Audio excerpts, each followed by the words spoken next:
हम अपना अनुभव कहते हैं, जितनी असुविधा होती उतने श्यामा श्याम में मन डूबता है, जितनी सुविधा होती विषय में डूबता है, श्यामा श्याम में नहीं। इसकी चाल में मत फंसो, आपके लिए कह रहा हूं। कुछ दिन पहले एक उपासक कई बातें रखी कि मेरी अशांति का कारण मेरा मंत्र में मन नहीं लगता। चलो राधा राधा बोलो, इसमें भी नहीं लगता। किसमें लगता है? इसमें चलो वो जपो। मुझे बाहर निकलना अच्छा, कमरे में पड़े रहो, वहीं टिफिन आ जाएगा, वहीं दूध आ जाएगा ना, मुझे सब। अब खड़े रो रहे हो, क्या करें? भागो, कहां भागोगे? भागो, देखो विश्राम मिलेगा। कुछ ऐसे मंद बुद्धि के हैं, सोचते हैं शरीर को छोड़ दे, तो छोड़ के देख लो, अनंत जन्म भटकते रहोगे, कहीं विश्राम नहीं मिलेगा। जानते हो शरीर छोड़ना कोई विश्राम स्थान है क्या? अगर इस महान महिमा में मानव शरीर को तुमने तनिक भी अहित किया तो ऐसे ऐसे शरीर मिलेंगे जहां बूंद पानी नहीं मुंह में जाएगा, और तड़पते रहोगे, क्लेशित होते रहोगे। अज्ञान की धरा में कब तक अपना नाश करते रहोगे? कब तक ये नकारात्मक सोच का पोषण करते रहोगे? अरे कई कई दिन महात्माओं को भोजन नहीं मिलता, लोग गालियां देते हैं, धक्के मारते हैं। हमने देखा है, दिगंबर हैं वाराणसी में, ऐसे हाथ फैलाए दरवाजे खड़े हैं, वहां से कुल्हड़ मारा जा रहा है उनके ऊपर, और ये हम देख रहे हैं, देखा है, क्योंकि बाबा की अलवेली नगरी है। कुछ नहीं, मुस्कुरा के चल देते हैं। आपको क्या होता है?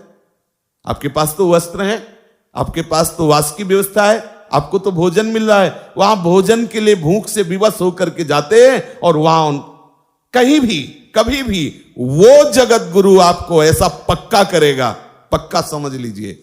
आप सोचें कि प्रतिकूलता ना आवे, ऐसा हो नहीं सकता। लिख लीजिए, यदि आप सच्चे मार्ग पर चलेंगे तो इसकी चढ़ाई ही प्रतिकूलता है। ऊर्जा शक्ति प्रतिकूलता से बढ़ती है, अनुकूलता से ऊर्जा शक्ति नष्ट होती। परमार्थ की ध्यान रखना, जीवन में जितनी प्रतिकूलता आएगी तन मन के द्वारा, उतने अध्यात्म की ऊंचाई पर उपासक चढ़ता है। निज अनुभव की बात। श्री सन्यासी सदगुरुदेव भगवान वाराणसी समाधि मठ आदेश किया कि बद्रीनारायण चलना है। कोई संतों का उत्सव था वाराणसी के, और अपना तो हृदय में आग लगी हुई थी कि यदि मैं वही हूं तो कैसा हूं, कौन हूं? मुझे ब्रह्मबोध होना चाहिए। नई अवस्था, बस एक ही लगन थी, मुझे ब्रह्मबोध होना चाहिए। गुरुदेव भगवान का आदेश बद्रीनाथ। मुझे पता था कि वहां व्यवहार का उत्सव है, भंडारा ये सब जैसा होता है संतों का, ऐसा मन में लगा कि गुरु आज्ञा का उल्लंघन। और ये आग, जो आग थी, उसने हमें आदेश किया बनारस से बाहर नहीं जाना। क्या करें? उस समय तक समाधि मठ में रहते थे, मुमुक्ष भवन के पास है। एकदम अंदर से निश्चय आया, एक बार कूदो। बस एक दो वस्त्र लिए बाहर निकले तो जो गेट द्वारपाल थे, और उनका इस समय आप कहां जा रहे हैं? तो हमने कहा प्रश्न करने की जरूरत नहीं, सदगुरुदेव भगवान पूछे तो कह देना 80 घाट में है। चले गए, क्योंकि पास कुछ ले रहे थे, चेक करने की जरूरत नहीं। आश्रमों में ऐसा होता, और ऐसा होना भी चाहिए कि उनकी सुरक्षा में सहयोग देना चाहिए जो जहां है, क्योंकि उससे भी तो प्रश्न होते हैं।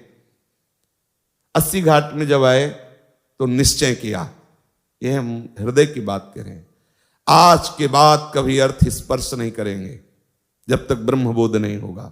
आज के बाद किसी के दरवाजे पर भिक्षा के लिए नहीं खड़े होंगे, और किसी को अपना मित्र नहीं बनाएंगे। वाराणसी के घाटों में रहने का निश्चय, आकाश वृत्ति से जो मिल जाएगा हमारे पास आ जाएगा, हमारे विश्वास पूर्वक, ऐसा नहीं कि दान पुण्य जैसा तो हम उसे पालेंगे, ऐसा भावना करके। संध्या काल में देखा, दंड लिए हुए गुरुदेव भगवान आए, साष्टांग दंडवत किया। उनका एक क्या उद्दंडता है? हमारी उद्दंडता तो है, पर हम रोने लगे क्योंकि हृदय में पीड़ा थी। हम कहा महाराज जी आपको हृदय की बात कहता हूं, जब तक मुझे ब्रह्म बोध नहीं होता मुझे कुछ अच्छा नहीं लगता। मुझे बद्रीनारायण जाना और वहां संतों की संगोष्ठी, मुझे बस एक आग लगी हुई, मुझे ब्रह्म बोध। ऐसे होता है ब्रह्म बोध घाट में पड़े रहने से, भिक्षा तो चाहिए ना, वास तो चाहिए ना, ऐसे ऐसे होता है। वो तो गुरु का मतलब माता होती है ना, अत्यंत दुलार। हम का आपके सामने वचन देते हैं, किसी के घर में नहीं जाएंगे, किसी आश्रम में नहीं जाएंगे, किसी छत के नीचे नहीं, यही घाट में रहेंगे, किसी से मांगेंगे नहीं, अर्थ नहीं छुएंगे, कभी आपको कोई ये कहेगा नहीं कि आपका शिष्य ऐसा, कभी आप निश्चिंत रहिए। बोले जो मन आवे सो करिए, चले गए। और काफी दिनों के बाद जब उन्हीं घाटों पे मिले तो ऐसे दंड सहित ऐसे हृदय से लगाया, बस ऐसे मौन रहे, कुछ बोले नहीं, बस ऐसे। अब कभी इतना सेतुआ मिल जाता जैसे भिक्षुकों को बांटते हैं, कभी 1-2 पीस बर्फी मिल जाती, गंगा जलपान। कई कई दिन, अन्नपूर्णा का धाम है, पर कई कई दिन ये सब्जी रोटी दाल ये जो अपने भरपेट पाते नहीं मिला। एक दिन विवस्ता हुई, गुरुदेव को वचन दिए थे, इसलिए मांगना का तो भाव ही नहीं था आश्रम में किसी के जाने का। नहीं तो मुमुक्ष भवन में खुला संतों के लिए भंडारा, आप जब जाओ वहां भिक्षा मिलती है। लेकिन वो जो आग थी ब्रह्मबोध प्राप्त करने की, उसने ये सब कर दिया। दरवाजे पे जाके बैठ गए, मांगना नहीं है लेकिन बैठ गए। अब वहां से जो गृहस्थी के मुखिया थे वो निकले, कैसे बाबा बैठे हो? ऐसे ही बैठ गए। भोजन पाओगे? उनका जैसी प्रभु की इच्छा, महादेव की जैसी इच्छा, बैठो। 2 घंटे तक नहीं आए। 2 घंटे बाद आए, अच्छा भोजन के लिए हमने नहीं कहा था, उन्होंने ही कहा, पर गए इसी इरादे से थे अंदर से कि कुछ तो उनका हम लोग प्याज लहसुन पाते हैं, आप प्याज लहसुन पाते, हम कहा नहीं, तो बोले फिर जाइए। बहुत हंसी आई मन की चाल पर जब बाहर ले का, ठीक इसको ठीक दंड दिया गया। ये परमार्थ क्या है आपने अभी देखा नहीं है, लेकिन उसी परमार्थ का फल आपको केवल आज्ञा पालन से मिल जाएगा। आपने देखा कहां है कि मन कैसा उपद्रव करता है, किस किस तरह से, और ठाकुर कैसे जला के उसे परिपक्व करते हैं। ये वृंदावन धाम है, ये सब आपको यहां नहीं करना है। आप तो बस श्यामा श्याम श्यामा श्याम रज में लुटना है। जब हम आपको समझाते हैं तो आपको लगता है कि कुछ तो हम में है। आप ये नहीं समझते कि मां बच्चे को दुलार करती तो बच्चे की योग्यता देख के करती, क्या मेरा बच्चा है इसलिए दुलार करती।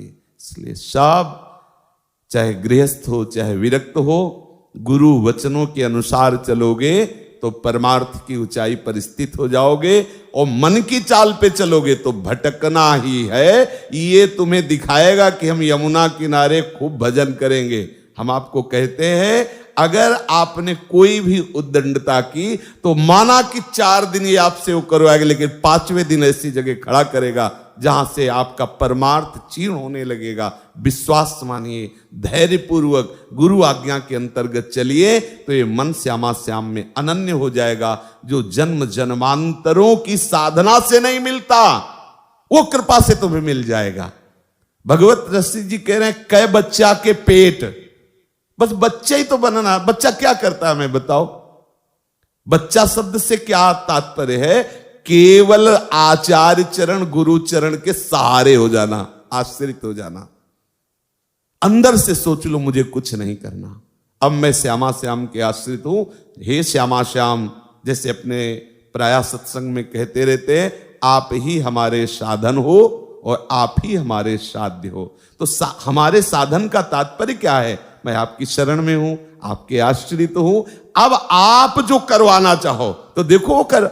महापुरुषों ने इसी बात का अनुभव किया है। तब उनसे जब बात करो कि प्रभु भजन निरंतर कैसे होता है, तो कहते प्रभु की कृपा से होता है।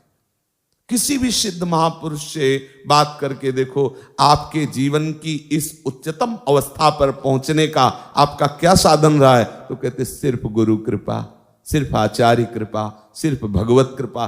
किसी भी महापुरुष से पूछ लो, क्योंकि जो वास्तविक भजन होता है वो दिखाई देता है कि मैं कर नहीं रहा, ये तो प्रभु की तरफ से हो रहा है। सच्ची मानिए, ऐसे ही चल रहे हो, अचानक वृत्ति फंसी, कोई हमारा चिंतन नहीं, और क्या कहां से कहां पहुंचा दिया कि चलने की ताकत नहीं रही। कहीं ऐसा लगा कि कहीं गिर न जाए, कोई आश्रय लेके बैठ, कोई चिंतन हमारा नहीं, कोई प्रयास हमारा नहीं, कहां पहुंचा दिया। इसलिए आश्रित हो जाओ, दृढ़ता पूर्वक आश्रय श्री श्यामा श्याम के चरणारविंद का और अनन्य चिंतन प्यारे जू के नाम का, रूप का, लीला का। बैठ जाओ, ये सब मन की जो भागा दौड़ हटाओ, विश्राम कर लो।